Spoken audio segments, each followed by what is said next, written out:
Est-ce que nous pouvons offrir au Seigneur un culte d'acclamation?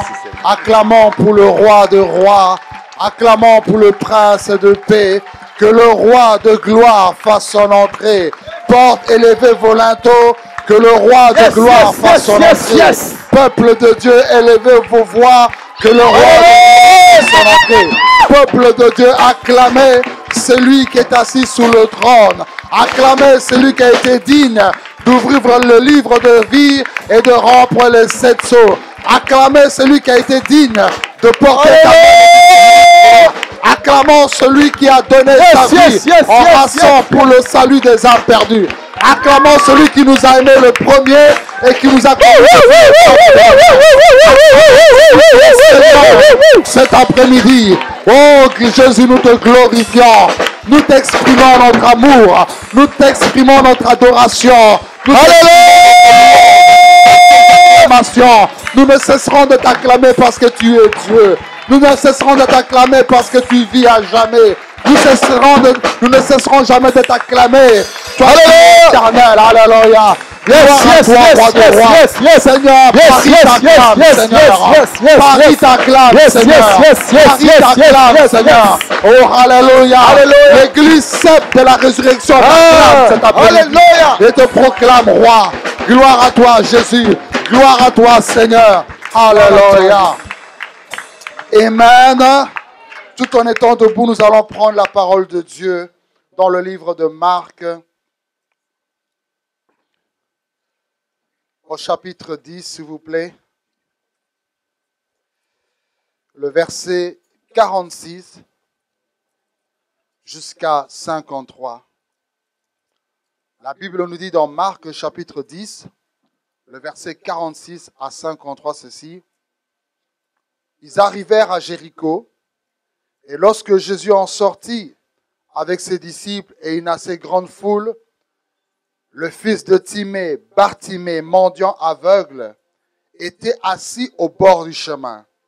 Il a entendu que c'était Jésus de Nazareth, et il se mit à crier, « Fils de David, Jésus, aie pitié de moi. » Plusieurs le reprenaient pour le faire taire, mais il criait beaucoup plus fort, « Fils de David, aie pitié de moi. » Jésus s'arrêta et dit, « Appelez-le. » Ils appelèrent l'aveugle en lui disant, « Prends courage, lève-toi, il t'appelle. » L'aveugle jeta son manteau et se leva d'un bond, vint vers Jésus.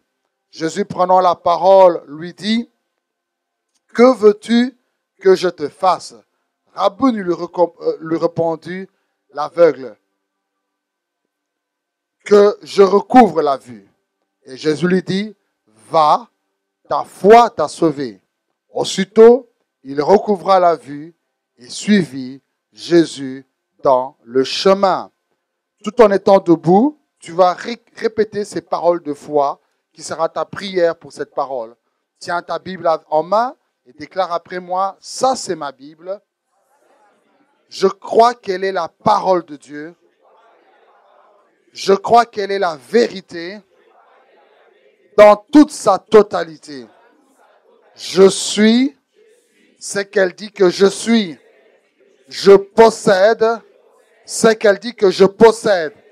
Et je peux faire tout ce qu'elle dit que je peux faire. Comme je vais l'écouter aujourd'hui, mon esprit sera nourri et il grandira. Mon intelligence sera renouvelée et je serai transformé. Je ne resterai plus jamais la même personne. Parce que cette parole est une sémence incorruptible de vie. Et mon cœur est une terre fertile. Je produirai des fruits au centuple. Je le crois et ainsi je l'ai déclaré au nom de Jésus. Quelqu'un peut dire après moi 3 fois Amen. Amen, amen. Gloire à Dieu, merci. Veuillez vous asseoir dans la présence du Seigneur. Alléluia, gloire à Dieu. Mes chers frères dans le Seigneur, c'est encore une joie pour moi d'être au milieu de vous cet après-midi pour parler de la part de Dieu. Je voudrais dire merci à Dieu pour cela. Merci aussi à vos conducteurs, au couple apostolique, mon frère et mon ami Douglas et sa ravissante épouse, la sœur Lydie, qui ne sont pas parmi nous aujourd'hui, mais nous croyons que là où ils sont au Canada, Dieu est avec eux. Et remercie aussi toute l'équipe qui est tout autour de ce couple, les frères et les sœurs qui travaillent. Remercie encore tout le peuple de Dieu qui est présent cet après-midi. Aujourd'hui, je ne suis pas accompagné de ma First Lady, la plus belle femme du monde à mes yeux, comme toujours. La plus belle femme du monde à mes yeux. Amen. Comme pour toi aussi, ton mari ou ton épouse est là ou le personne la plus belle ou beau du monde. Amen. Mais ce que je suis content, merci pour le son, formidable. Ce que je suis content, c'est que en venant à Alfortville, je me suis rappelé qu'il y a cela 12 ans. C'est dans cette ville que j'ai rencontré pour la première fois la femme de ma vie. Alléluia. Si pour d'autres, c'est la ville de Venise qui est la ville romantique, moi, c'est Alfortville. Amen. Je me rappelle encore de ce jour où j'ai vu cette ravissante épouse. Le jour où je l'ai invitée manger dans ce restaurant chinois qui est à Alfortville. Le jour où ce Roumain entrait dans le magasin avec des fleurs. Et j'ai dit au Roumain, monsieur, venez un peu ici. Il dit, moi, monsieur, vous m'appelez moi, monsieur. Je dis, oui, je vais acheter le bouquet de fleurs pour offrir à ma femme. Et le jour où je lui dis, je t'aime. C'est là 12 ans, ça s'est passé ici à Alfortville. Je prie aussi pour que ce matin, s'il y avait des couples, la froideur était entrée, que Dieu te fasse souvenir le premier jour. Moi, c'était il y a 12 ans. Toi, c'est peut-être il y a cela 30 ans, 15, 20 ou 3 mois. Pour moi, c'était Alfortville. Pour d'autres, c'était je ne sais pas dans quelle ville ici à Paris ou dans quel pays. Mais souviens-toi l'amour que vous aviez à cette époque-là. Regarde-lui dans les yeux, dis chérie ou bien mon chou. Il y a certaines choses que tu ne fais plus. Alléluia. Et aujourd'hui, je prie que ce premier amour puisse renaître. Amen. Si ton mari ou ton épouse est à côté de lui, fais un coup de coude, tu dis chérie, souviens-toi du premier amour. Amen. Ok, ce matin, nous voulons parler sur un thème important qui s'intitule « Que veux-tu que je te fasse ?» La Bible nous dit que Jésus est arrivé avec son équipe des apôtres, des disciples, dans une ville qu'on appelait la ville de Jéricho. Et pour ceux qui lisent la Bible, nous savons que Jéricho a une histoire spéciale. Nous savons que quand le peuple d'Israël devait conquérir la terre promise, parmi les villes à conquérir, il y avait aussi la ville de Jéricho. Et ce qui était spécial dans la conquête de cette ville de Jéricho, c'est que la Bible dit que cette ville était barricadée des murailles, infranchissables. Et pour faire écouler ces murailles, le peuple d'Israël n'avait pas besoin de tanks ou quoi que ce soit, mais Dieu leur a dit que non, vous allez me louer, me célébrer durant 7 jours et ensuite la muraille va s'écrouler. Ils ont célébré le Seigneur, ils ont chanté, tu es plus grand que ce que l'on dit. Ils ont chanté, je suis saint et je vais être à part pour te servir. Alléluia. Et pendant qu'ils ont célébré le Seigneur par toutes sortes de chants, les murailles se sont écroulées. Ils ont pris possession de cette ville. Ils ont détruit leurs ennemis. Ils ont épargné seulement la prostituée Rahab et sa famille.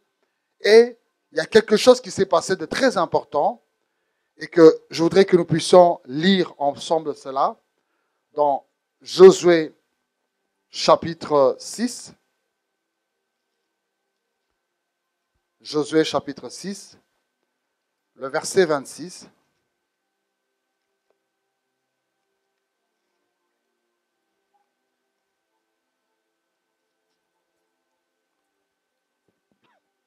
Dans Josué chapitre 6, verset 26, la Bible déclare que ce fut alors que Josué jura en disant, maudit soit devant l'Éternel l'homme qui se lèvera pour rebâtir cette ville de Jéricho. Il en jettera les fondements au prix de son premier-né et il en posera aussi les portes au prix de son plus jeune fils. Donc quand Josué a conquéri cette ville de Jéricho, il a dit que non, plus personne ne peut essayer de rebâtir cette ville ou ces murailles. La première personne qui osera rebâtir cela, il sera maudit. Qu'est-ce qui va se passer? Il perdra son fils aîné, il perdra aussi son fils cadet. Donc, des malédictions ont été prononcées sur la ville de Jéricho. Josué est mort, cette génération est morte, mais malgré que les années sont passées, les paroles de malédiction persévéraient de génération en génération sur cette ville.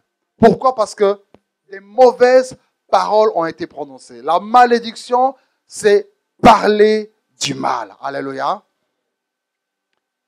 Bien-aimés, il y a certaines personnes aujourd'hui, leurs vies sont bloquées, leur vie n'avance pas parce que des mauvaises paroles ont été prononcées sur leur vie. La malédiction, ce n'est pas seulement un tour magique qu'un sorcier dit. C'est aussi une mauvaise parole qui peut être prononcée sur ta vie. Je connais une dame qui, elle, toute sa vie, elle avait vécu dans la prostitution parce que sa maman elle-même a été violée à son enfance. Et lorsqu'elle s'est trouvée enceinte, elle a dit, toi, je ne te veux pas. Et toi, tu vas me servir à ce que tout ce que j'ai perdu dans ma vie, je récupère. Et maintenant, qu'est-ce qui s'est passé? La fille a commencé à faire la prostitution pour enrichir sa maman. À cause de quoi? Des mauvaises paroles qui ont été prononcées. Ou quelqu'un a été jaloux de votre famille, ils ont déclaré de mauvaises paroles sur votre famille, et maintenant tout est bloqué dans ta vie. Ou soit, tu étais ignorant, tu t'es lié avec un homme, ça n'a pas marché, et tu t'es séparé brusquement avec lui, mais cet homme a déclaré de mauvaises paroles sur toi, que non, toi, si c'est moi qui t'avais fait ceci, si c'est moi qui t'avais offert cela, tu ne réussiras pas dans ta vie. Et ces paroles te poursuivent parce que de mauvaises paroles ont été déclarées. Mais bien aimé, il y a parole et parole. Il y a des paroles inférieures, mais il y a aussi des paroles supérieures. Malgré que Josué était entré dans Jéricho et qu'il a déclaré des mauvaises paroles, il y avait quelqu'un qui était supérieur à Josué, qui est aussi entré à Jéricho, qui est la personne de Jésus. Et Jésus est venu déclarer des paroles supérieures à celles de Josué pour que cela soit annulé. Je suis venu te dire cet après-midi, peuple de Dieu, de Paris, de Cèples, la résurrection, que même s'il y avait des mauvaises paroles qui étaient prononcées sur ta vie, cet après-midi, Dieu veut prononcer des paroles supérieures à celles-là. Même si des médecins avaient proclamé de mauvaises paroles sur toi, même si la loi française avait déclaré de mauvaises décisions sur toi, mais Dieu veut proclamer des paroles supérieures qui vont transformer ta vie. Lisons ensemble le psaume 87, le verset 3. Psaume 87, verset 3.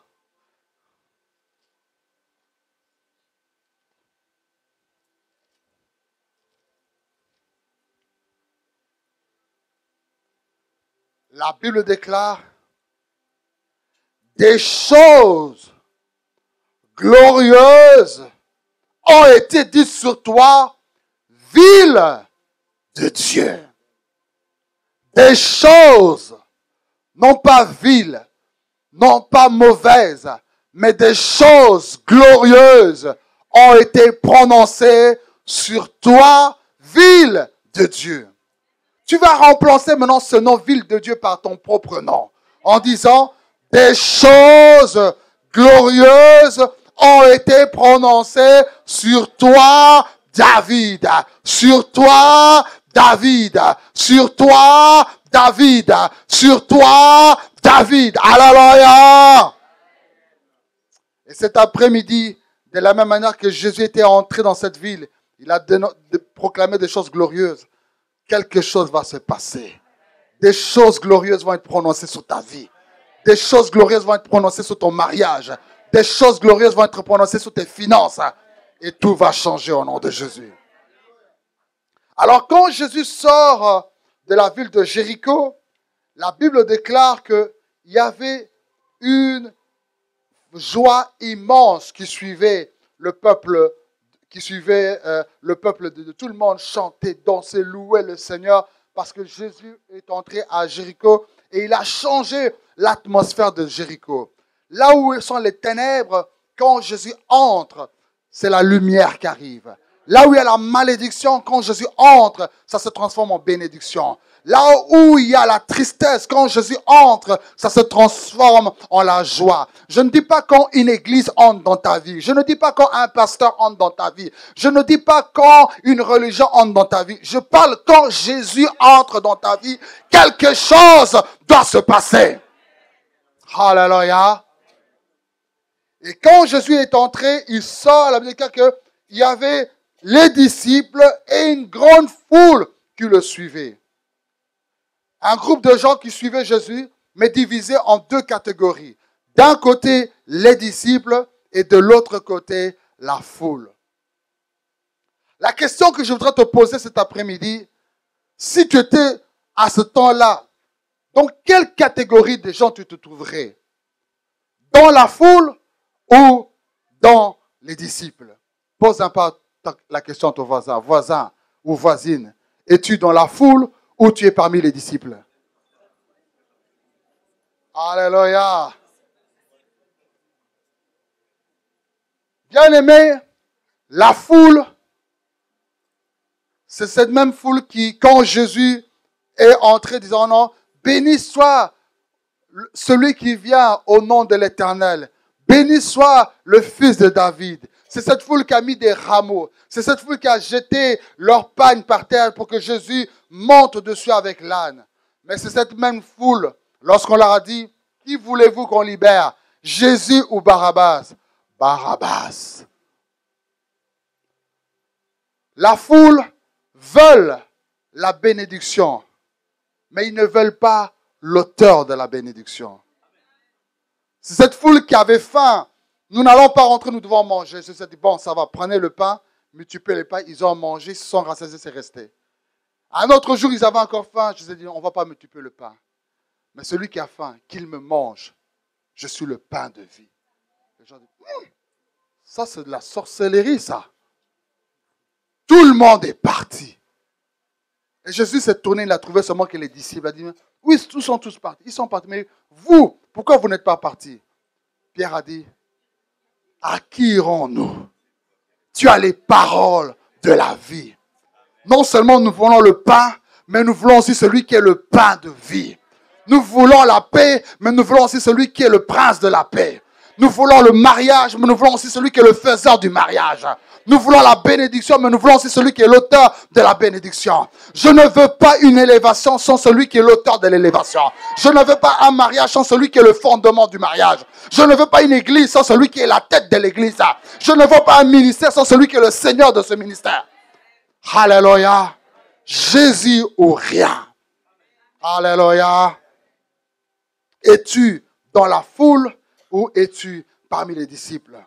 Alors la Bible dit qu'il y avait un homme au nom de Bartimée, le fils de Timée, mendiant aveugle, qui était assis au bord du chemin. Bien-aimé, vous savez à l'époque, quand tu portais un nom, ce nom avait une signification.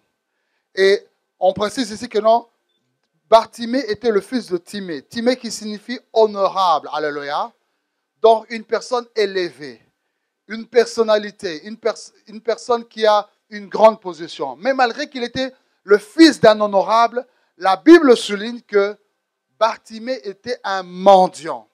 Il dépendait des gens. Bartimée était dans la rue. La condition qu'il avait ne représentait pas la position dans laquelle il venait. Ce qu'il vivait ne représentait pas la lignée dans laquelle il venait. Le statut qu'il avait ne représentait pas le nom qu'il portait. Il y avait une crise d'identité. Je dis bien, il y avait une crise d'identité. Tant que Bartimée n'était pas conscient de son identité, rien ne pouvait changer dans sa vie. Et aujourd'hui, je veux dire à quelqu'un, il y a certaines choses qui traînent dans ta vie parce qu'il y a une crise d'identité. Tant que tu n'es pas conscient de ce que tu es, tant que tu n'es pas conscient de ce que tu as, tant que tu n'es pas conscient de ce que tu peux faire, les choses ne changeront pas dans ta vie. Crise d'identité. La Bible nous donne une belle histoire pour illustrer cela. C'est l'histoire de l'enfant prodige. Alléluia. Cet enfant prodige, On nous dit qu'il était parti gaspiller tout l'argent de son père. Et à un moment, lorsque il était en train de manger les choses même de la rue, tout ceci, il s'est souvenu, je suis le fils d'une personne très grande. Même s'il ne va plus m'accueillir comme son fils, mais qu'il m'accueille ne fût-ce comme son serviteur. Parce que je sais que même les serviteurs de mon père ne manquent de rien. Et quand il a eu seulement il a pris seulement conscience de cela, tout a changé. Pendant qu'il allait, son père était déjà en train de l'attendre. Alléluia. C'est-à-dire que depuis qu'il était parti, son papa était toujours là. Il regardait toujours. Est-ce que mon fils viendra? Il n'est pas là. Il revient encore. Est-ce qu'il viendra encore vers moi? Il n'est pas là. Est-ce qu'il reviendra ici dans ma joie? Oui, là où il y a l'abondance, il n'y a toujours rien. Mais le jour où le fils a dit, je veux me relever. J'irai chez mon père, là où il y a ma destinée, là où il y a l'abondance, là où il y a la vie, qui m'accueille même que son serviteur. Et il a dit que pendant qu'il marchait tout seul, son père était là. Son père n'a pas attendu que le fils arrive. Le papa lui-même a couru pour aller à la rencontre du fils. Je veux dire à quelqu'un que Dieu t'attend depuis très longtemps. Il t'observe jour et nuit. Est-ce que cette fille prendra conscience de ce qu'elle est? Est-ce que ce fils prendra conscience de ce qu'il a? Et le jour où tu prends seulement conscience, quand toi tu fais le premier pas, Dieu se met à accélérer. Plus que Usain Bolt, alléluia, il se met à accélérer vers toi, alléluia. Et la Bible dit que le papa a embrassé l'enfant. Pas qu'il était sale, mais il a accepté de prendre la saleté de l'enfant. Tel que tu es, Dieu est prêt à t'embrasser. Malgré ta saleté, malgré tes défauts, malgré tes faiblesses. Mais si tu prends conscience que tu peux revenir vers lui, il y a une seconde chance pour toi.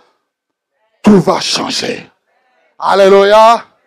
Alors pendant qu'on fait la fête, il y a le fils aîné qui vient, qui lui aussi avait une crise d'identité. Il apprend, il y a la musique qui joue. Les gens mangent et boivent. Qu'est-ce qui se passe?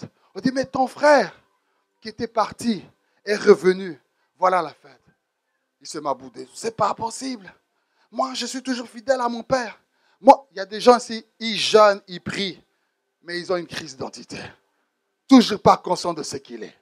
Il était fidèle dans le service, mais il n'était pas conscient de sa position en tant que le fils de son père. Papa, moi j'ai toujours été ici. Papa, moi j'ai toujours chanté. Moi j'ai toujours fait le protocole. Moi j'ai toujours fait les photos à l'église. Mais tu n'as jamais fait ne fût-ce qu'une fête pour moi, que je partage ne fût-ce qu'un cabri avec mes amis.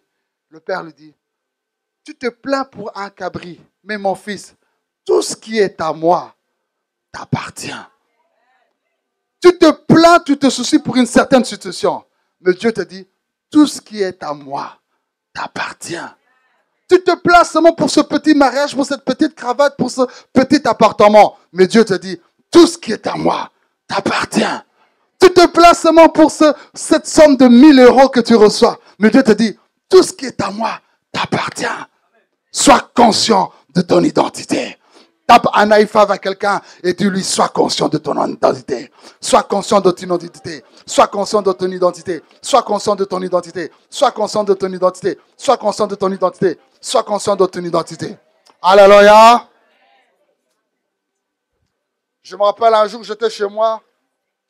Je regardais un film de Will Smith qui s'appelle À la recherche du bonheur. Qui a déjà vu cela? Pursuit of Happiness. Alléluia. Et dans cette histoire-là, on montre un homme. C'est une histoire vraie, hein, vous savez ça? Cet homme a réellement existé, mais on a fait maintenant le film sur Hollywood. Et cet homme, il était dans la misère. Sa femme l'a quitté avec son enfant. Il était seulement avec son fils dans la rue. Il se battait. Il devait dormir dans les métros, tout ceci. Mais un jour, il se promenait devant un bâtiment. Il y avait la statue d'Abraham Lincoln là. Et puis il se repère la Constitution américaine. Une loi dit que non, tout citoyen américain a droit au bonheur. Et moi, je suis citoyen américain. J'ai droit aussi au bonheur. Ce n'est pas seulement tous ces gens que je vois, j'ai aussi droit au bonheur. Et depuis ce jour-là, il s'est battu, il est sorti de la pauvreté. Lui qui était endetté, il est devenu un grand entrepreneur. Et les années sont passées, Hollywood a fait un film sur sa vie. Bien-aimés, nous n'avons pas besoin d'une constitution américaine, ni d'une constitution française, ni d'une constitution congolaise, ni d'une constitution ivoirienne, ni d'une constitution antillaise. Mais nous avons la grande constitution qui est la parole de Dieu. Et la parole de Dieu déclare que tu as droit au bonheur. Tu as le droit d'être la tête et non la queue. Tu as le droit d'être en haut et non en bas. Tu as le droit d'être le premier et non le dernier. Tu as le droit de prospérer à tous égards. Au nom de... Sois conscient de la constitution qui régit ta vie, qui est la parole de Dieu. Ne néglige pas cette parole. Elle dit que mon peuple périt parce qu'il lui manque la connaissance. Amen. Sans cela, tu seras toujours triste. La Bible déclare que Bartimée entendu que c'était Jésus de Nazareth et il se mit à crier. Cet homme, dans sa vie, il était assis au bord du chemin. Il entendait toutes sortes d'histoires. Hein. Et tu sais que la voisine, là, elle s'est disputée avec l'autre, là. Mais ça lui dit toujours rien. Je resterai toujours tel que je suis, aveugle et mendiant. Il entendait que non, il y a une épidémie Ebola qui est en train d'arriver. Ça ne change rien. Je serai toujours mendiant et aveugle. Il entendait, il y a l'État islamique qui arrive. Ça ne lui dit rien. Je serai toujours mendiant et aveugle. Il a entendu, tu sais, Sarkozy est en train de revenir pour la présidence. Ça ne me dit rien. Je serai toujours mendiant et aveugle. Il a entendu, tu sais, il y a un pilote qui a fait un accident. Il y a ceci. Ça ne lui dit rien. Je resterai toujours aveugle. On a dit, tu sais, hier, le Classico, Real a battu le Barça. Ça ne lui dit rien. Je reste toujours aveugle. Mais le jour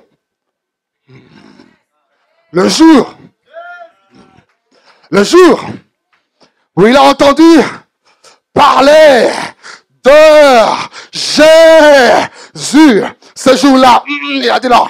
Il s'est mis à crier. Il a dit, je ne peux plus rester mendiant. Je ne peux plus rester aveugle. Je ne peux plus rester dans la rue. Quelque chose va changer dans ma vie. Alléluia. Bien-aimé, tu dois faire attention à ce que tu écoutes. Ce que tu écoutes peut augmenter le volume de ta foi comme diminuer le volume de ta foi. Ce que tu écoutes peut faire de toi un héros dans la foi ou un zéro dans la foi. Ce que tu écoutes peut te faire monter ou te faire descendre, peut te donner la joie ou t'attrister, peut te faire percer ou te faire régresser. La foi vient de ce qu'on entend. Cela signifie entendre, entendre, entendre et toujours entendre. Donc, le bombardement répétitif de la parole de Dieu dans ton esprit. Applique-toi, maman, à ne plus passer ton temps à écouter des histoires qui ne t'amèneront à rien. Mais applique-toi jour et nuit à écouter la parole de Dieu, à écouter une musique saturée de la parole de Dieu, à être en compagnie des gens qui parlent de bonnes choses. Et plus tu écoutes ces choses, plus ces choses vont résonner dans ton esprit. Quand tu pars à la montagne, tu dis seulement hello. Et c'est hello, hello, hello. Tu as dit seulement une fois hello, mais le hello va même 100 fois les échos de hello. Plus tu écoutes la parole de Dieu, il y aura maintenant des échos en toi. Tu es béni. Tu te réveilles le matin, cette parole entre toi. Tu es béni. Tu vas dans la douche, tu es béni. Tu te rases, tu es béni. Tu prends la voiture, il y a même les embouteillages, mais tu es béni. L'employeur te crie dessus, mais tu dis, tu es béni. Tu regardes ton compte, c'est en négatif. Tu es béni. Tu rentres à la maison, le frigo est vide. Tu es béni. Tu ouvres la radio, on dit non, on va licencier les gens. Tu es béni. La année passe, les enfants ne viennent pas, mais tu dis, tu es béni. L'âge passe, mais le mariage ne vient pas. Tu es béni. La maladie vient t'attaquer. Tu es béni. Alléluia. Et la foi, bien-aimée, va créer maintenant le miracle à ce que tu as entendu. Tu sais, je peux venir dire, ce frère, mon frère, comment tu t'appelles? Stéphane. Le frère Stéphane va reconduire le frère Junior chez lui en voiture. Le frère Junior ne va pas douter. Il est capable de me reconduire en voiture. Mais si je dis, Junior, tu ne vas pas rentrer avec la voiture aujourd'hui. Tu vas rentrer avec un avion, mais c'est le frère qui va te reconduire en avion. Junior va réfléchir 20 fois avant de monter dans l'avion. Alléluia. Parce qu'on sait que c'est impossible. Mais si ce frère va dans une école de pilotage. Les années passent, il ne fait qu'étudier. Il ne fait seulement qu'entendre. L'avion, c'est comme ça. L'avion, tu tournes comme ça. L'avion, c'est tel bouton. Tout ce qu'il entend pendant des années, la formation sur le pilotage. Et ce qui était impossible devient possible. À fur et à mesure qu'il a eu l'apprentissage sur le pilotage de l'avion, le frère Stéphane est capable de conduire un avion. Je veux te dire que ce qui est impossible n'est pas réellement impossible. Le problème, c'est que tu entendes, et ce qui était impossible deviendra possible. Alléluia. Écoute des choses qui sont par rapport à ton besoin. Quel est ton besoin ce matin? Le mariage? Quel est ton besoin ce matin? Servir Dieu? Quel est ton besoin ce matin? La guérison? Entends des paroles de Dieu qui te parlent sur ton besoin, sur ta destinée. Et ce qui était impossible deviendra possible dans ta vie au nom de Jésus-Christ. Alors, pendant que Bartimée criait, il a dit, Jésus, fils de David, aie pitié de moi. La première chose que Bartimée a fait, ce n'est pas de dire, regarde mes yeux, regarde-moi dans la rue, mais il a dit, aie pitié de mon âme. Le véritable toi, ce n'est pas l'apparence extérieure.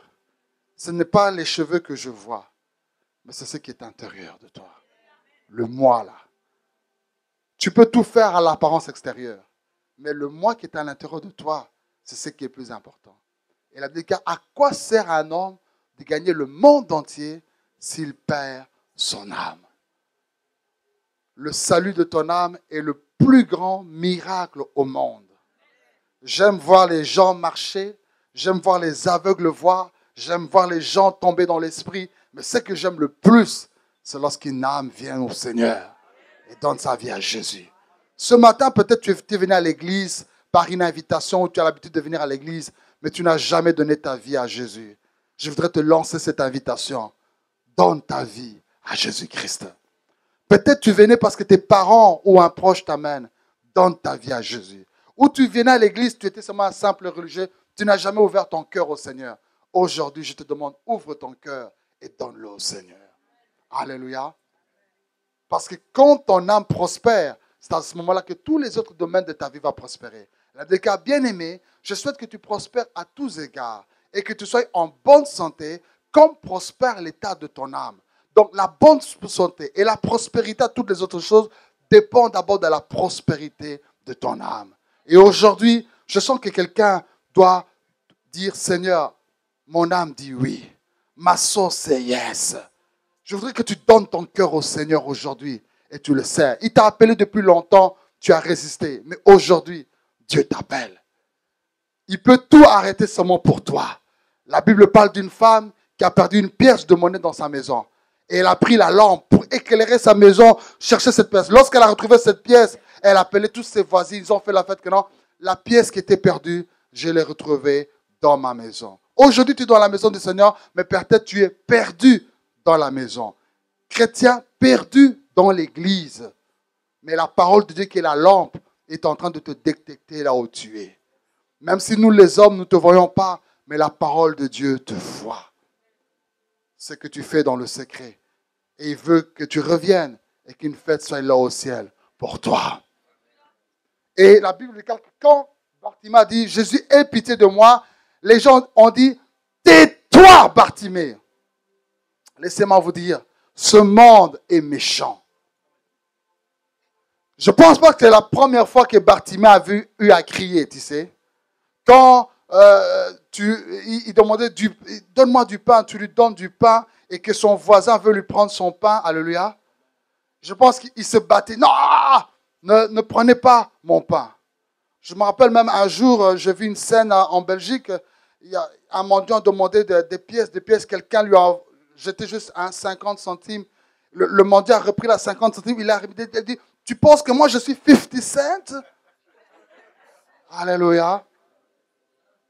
Et j'ai vu aussi un documentaire dans mon pays, au Congo, sur les enfants de la rue, comment ces enfants de la rue se battent pour avoir une place. Donc, ceux qui sont dans la rue ont l'habitude de crier. Et les gens avaient l'habitude d'entendre Bartimée crier, mais ça ne leur disait rien. Tant qu'il est dans la rue, tant qu'il est mendiant, tant qu'il est pauvre, ce n'est pas un problème. Nous, on prospère, on va de l'avant.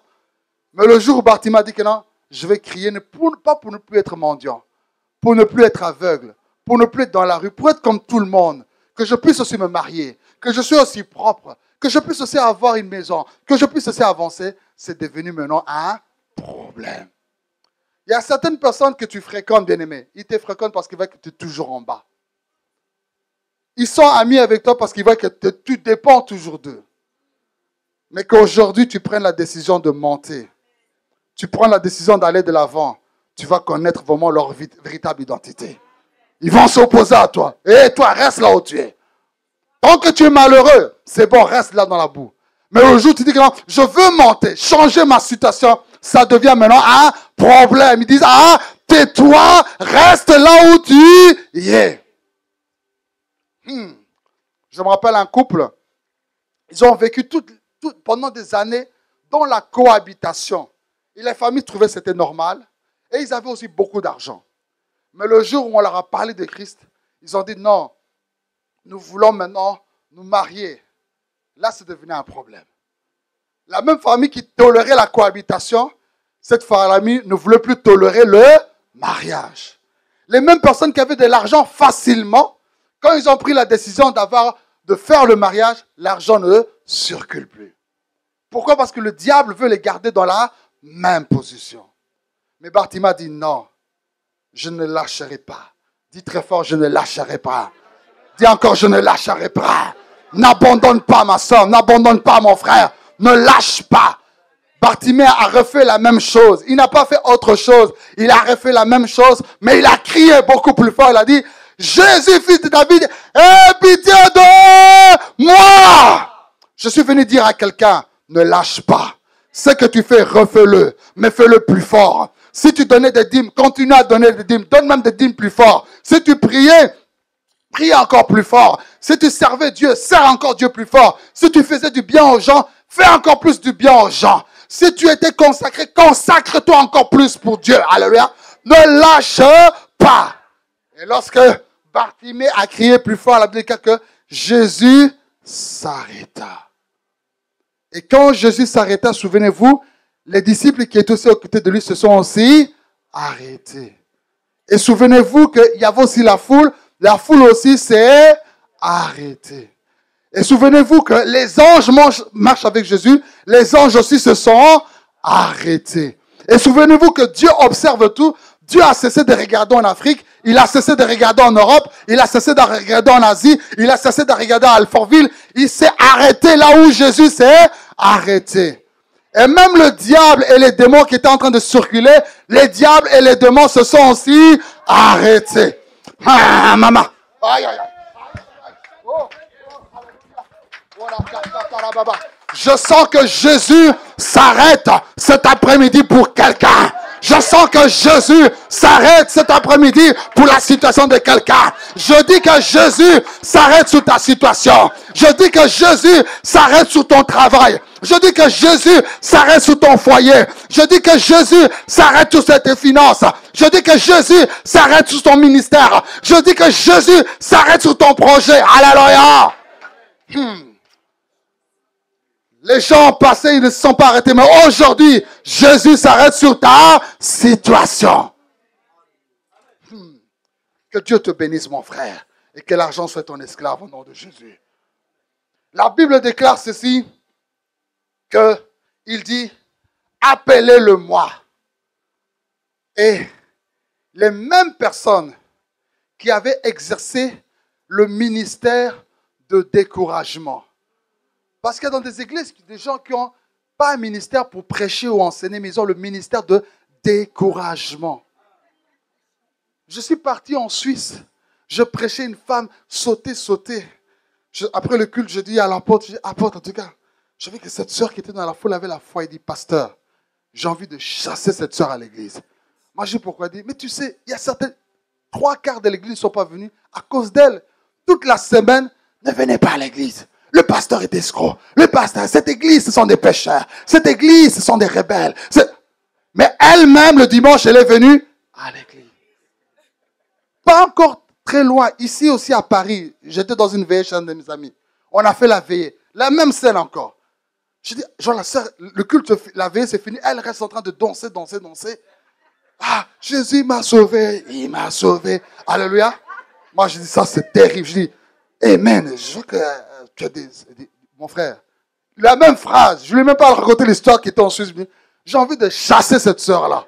D'ailleurs, je vais la chasser là tantôt. Ah, mais pourquoi? Mais cette sœur, elle intoxique tout le monde. Bien-aimé, si tu as le ministère de découragement aujourd'hui, le Saint-Esprit t'a détecté aujourd'hui. Réponds-toi. Alléluia. Les mêmes personnes qui ont découragé Bartimée, c'est ces mêmes personnes que Jésus a dit, appelez-le. Ils ont dit, Bartimée, le maître t'appelle. Prends courage. Je déclare cet après-midi, en tant que prophète de Dieu, que toutes les personnes ou les situations qui t'ont découragé, ces mêmes personnes ou ces mêmes situations viendront te dire, prends courage, le maître t'appelle. Prends courage, ta bénédiction arrive. Prends courage, tu auras des enfants. Prends courage, l'élévation arrive. Prends courage, la guérison arrive. Alléluia. Et alors, Jésus, quand Bartimée arrive devant Jésus, Bartimée se retrouve confronté à un problème. Il doit faire un choix entre son manteau. Quelqu'un a un manteau qui peut me prêter rapidement? Alléluia. Thank you, Jesus. Joli manteau. Amen. Je ne sais pas si c'était le même que celui de Bartimée, mais il avait son manteau. Si quelqu'un lui donne de l'argent, il met dans la poche de son manteau. Le manteau, c'était sa banque, son coffre-fort. Si on lui donne du pain, il met dans son manteau. C'était sa petite boulangerie. S'il avait du poisson, il met dans le manteau. C'était son frigo. S'il avait froid, son manteau, ça devenait son chauffage. S'il devait dormir, son manteau, ça devenait son sac de couchage. S'il y avait la pluie, son manteau, c'était son parapluie. C'était toute sa vie. C'était toute sa richesse. Mais c'était une bénédiction qui lui donnait la tristesse. Malgré qu'il avait le manteau, il était toujours aveugle. Malgré qu'il avait le manteau, il était toujours mendiant. Malgré qu'il avait le manteau, il était toujours dans la rue. Tu as une bénédiction dans ta vie, mais c'est une bénédiction qui te rend triste. Malgré que cet homme est dans ta vie, mais tu es toujours triste. Malgré que tu gagnes des millions, mais tu es toujours triste. Malgré que tu as ceci, mais ça ne va toujours pas. Car la Bible déclare, c'est la bénédiction de l'Éternel qui enrichit et ne fait suivre d'aucun chagrin. Bartimée a dit, il y a Jésus, mais aussi le manteau. Il y a Jésus, mais aussi le manteau. Le manteau est là, mais le manteau est temporaire. Mais Jésus est éternel. Le manteau est là, c'est juste qu'un accessoire, mais Jésus est primordial. Le manteau ou Jésus, il devait faire un choix. Ce matin, je sens dans mon cœur qu'il y a des personnes qui doivent faire un choix. Peut-être que ce sera le plus grand choix que tu n'as jamais fait dans ta vie, comme Bartimée. Ou Jésus, ou le manteau. Bartimée a regardé, le manteau ou Jésus. Le manteau ou le Jésus. Et Amour a dit non, je laisse tomber le manteau et je vais vers Jésus. Aujourd'hui, je sens dans mon esprit qu'il y a des personnes qui doivent prendre leur manteau et le laisser tomber. Ce manteau de cohabitation, tu dois le laisser tomber et aller vers Jésus. Ce manteau de l'alcoolisme, tu dois le laisser tomber et aller vers Jésus. Ce manteau de la cigarette, tu dois le laisser tomber et aller vers Jésus. Ce manteau peut-être d'une mauvaise fréquentation, tu dois le laisser tomber et aller vers Jésus. Ce manteau du péché, tu dois le laisser tomber et aller vers Jésus. Tant qu'il gardait le manteau, il était privé de quelque chose qui était plus grand. Tu veux garder quelque chose, mais c'est éphémère. Il y a quelque chose de plus grand que ce que tu veux garder dans ta vie. Laisse tomber cela. Quand nous étions petits, la première fois que nous avons vu une fusée monter au ciel, on voyait la fusée qui montait, montait, montait. Et tout à coup, certains objets de la fusée commençaient à tomber. Et on a dit, ah, les objets tombent, ça veut dire que la fusée va s'écrouler. On a dit, petit, calmez-vous. Il faut que ces objets tombent pour que la fusée puisse monter plus haut. Je déclare en tant que prophète de Dieu que Dieu veut te faire monter comme une fusée plus haut. Mais il y a certaines choses qui doivent tomber dans ta vie. Il y a certaines connexions que tu dois faire tomber dans ta vie. Il y a un certain caractère que tu dois faire tomber dans ta vie.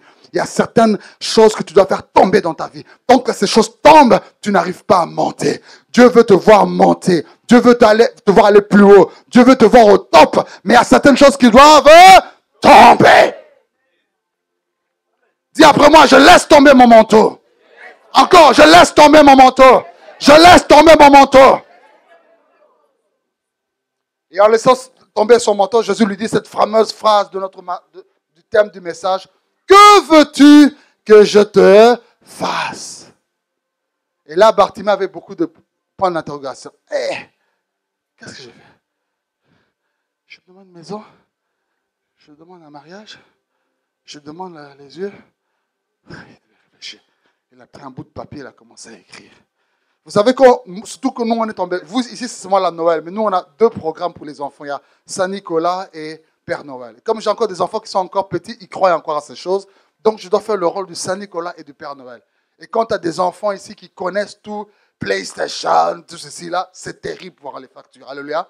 Alors, tu vois, mes filles qui mettent, au mois de novembre, il y a la liste de Saint-Nicolas. Au mois de décembre, la liste de Père Noël. Cher Saint-Nicolas, j'ai été gentil, j'ai brossé mes dents. Moi, je veux une poupée Barbie. Je veux ceci, je veux cela, je veux cela, je veux cela. Cher Père Noël, j'ai fait de bons résultats. Je veux ceci, je veux cela. Toute une liste. Alléluia. Et maintenant, toi, le parent, tu dois maintenant faire le choix. Qu'est-ce que je vais prendre? Qu'est-ce que je vais laisser? Et à certaines personnes aussi, si Dieu se présente aujourd'hui, te dit, frère, que veux-tu que je te fasse? Tu auras peut-être toute une liste de choses que tu voudrais demander. Mais Bartimée a dit non, plus la liste de choses. Je veux demander une chose, une seule chose qui va ouvrir les portes à toutes les autres choses. Si je ne peux seulement que voir, je sortirai de la rue. Si je ne peux seulement que voir, je ne serai plus mendiant. Si je peux que voir, je ne serai plus pauvre. Il a dit, Seigneur, que je recouvre la vue. Dieu aussi me dit qu'il va t'ouvrir une porte qui sera le déclencheur que toutes les autres portes s'ouvrent. Des gens ont fait 20 voyages. Tu feras un voyage et ça va tout ouvrir. Des gens ont plusieurs cercles d'amis, mais tu auras seulement une seule connexion qui change toute ta vie. Regardez les biographies de toutes les personnes célèbres. Tu verras que toutes ces grandes célébrités politiques, tout ceci, peut-être leur a fallu seulement une seule connexion, une seule rencontre, un seul but qu'il avait marqué un jour et toute sa vie a changé.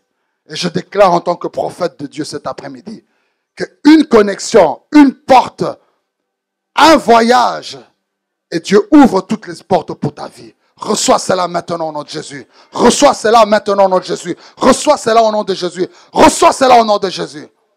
Et Jésus lui a dit, ta foi t'a guéri. Non pas ma foi, mais ta foi.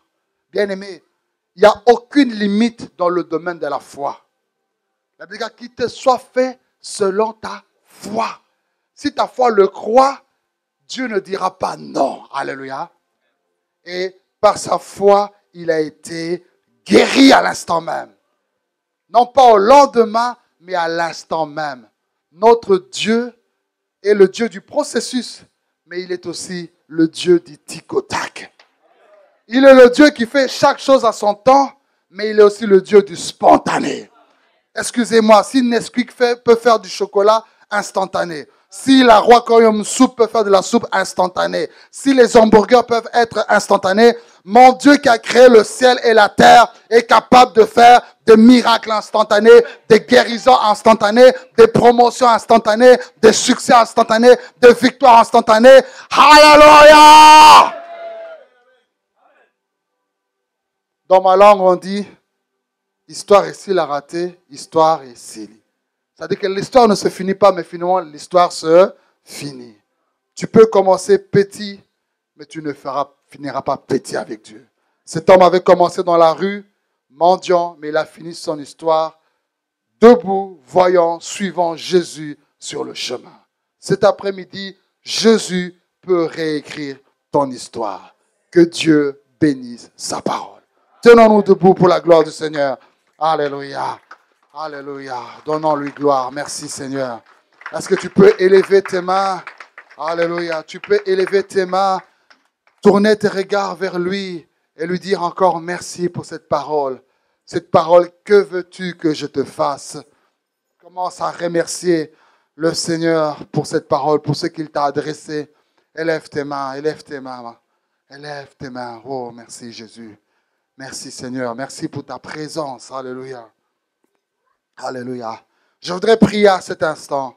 Si dans la foule, il y a des personnes qui n'ont jamais donné leur vie à Jésus-Christ, reste debout, mais baisse tes bras. Baisse tes bras. Baissez tous vos bras. Maintenant, je demande, dans la foule, s'il y a des gens qui n'ont jamais donné leur vie à Jésus, et en écoutant cette parole, tu as compris que ton âme a besoin d'être sauvée, et tu veux donner ta vie à Jésus, tout ce que je te demande, c'est juste de lever tes mains en l'air là où tu es. Ou soit aussi, tu viens à l'église, mais tu es un chrétien perdu dans l'église. Tu es conscient que si la mort frappe à ta porte, ou si Jésus revenait aujourd'hui, tu n'es pas sûr de l'assurance de ton salut et de ton éternité. Si tel est ton cas, là où tu es, tu peux aussi lever tes mains et nous allons prier pour toi. Merci ma soeur qui a levé ta main. S'il y a encore d'autres personnes qui se trouvent dans le même cas, merci mon frère pour toi qui as levé ta main. S'il y a encore d'autres personnes, quand Dieu t'appelle, il ne faut pas résister à cela. Les personnes qui ont levé leurs mains, je veux juste vous demander là où vous êtes, vous allez répéter ces prières après moi. Seigneur Jésus, j'ai écouté ta parole. À partir d'aujourd'hui, je te donne ma vie. Pardonne mes péchés. Commence une nouvelle histoire dans le nom de Jésus. Merci Seigneur, car mon âme t'appartient aujourd'hui et pour l'éternité. Au nom de Jésus. Tu peux acclamer le Seigneur parce que ça c'est l'un des plus grands miracles. Gloire à Dieu. Alléluia. Bien-aimés, maintenant nous allons tous prier ensemble. Nous avions dit que Bartimée, pour qu'il aille plus haut, il fallait qu'il laisse tomber un manteau. Je sens dans mon esprit qu'il y a certaines décisions que tu dois prendre. Bien-aimés, ce que nous sommes aujourd'hui, c'est le résultat des décisions que tu avais prises hier. Si tu te promènes dans la rue, on dit « Ah, mais tu as mis tes chaussures à l'envers, tu t'es mal maquillé. » Ce n'est pas un envoûtement. C'est les décisions que tu avais prises en sortant de chez toi, de mettre les chaussures à l'envers et de ne pas bien te maquiller. Voilà pourquoi dans la rue, les gens te posent des questions et se moquent de toi. Et donc, ce que tu seras aussi demain dépend des décisions que tu feras aujourd'hui. Et Bartimée a dû prendre une décision, c'est de laisser tomber le manteau pour aller vers Jésus. Jésus aussi attend quelqu'un pour lui faire du bien, mais il y a un manteau qui doit tomber. Je ne sais pas ce manteau, si c'est quoi, si c'est un mauvais caractère, si c'est une faiblesse que tu as, si c'est une mauvaise connexion ou une mauvaise amitié que tu as, si c'est un mauvais comportement, mais il y a quelque chose que tu dois laisser tomber. Et tu vas prier cet après-midi, dire au Seigneur, je fais tomber ce manteau. Si c'était le mensonge, si c'était la cigarette, si c'était l'amour pour la musique profane, si c'était connaître un homme ou une femme en dehors du mariage, je veux laisser ce manteau-là. Si c'est un mauvais caractère, tu vas dire, je laisse ce manteau-là. Chacun d'entre nous prie le Seigneur parce que Dieu l'attend pour lui faire du bien. Commence à prier, élève ta voix.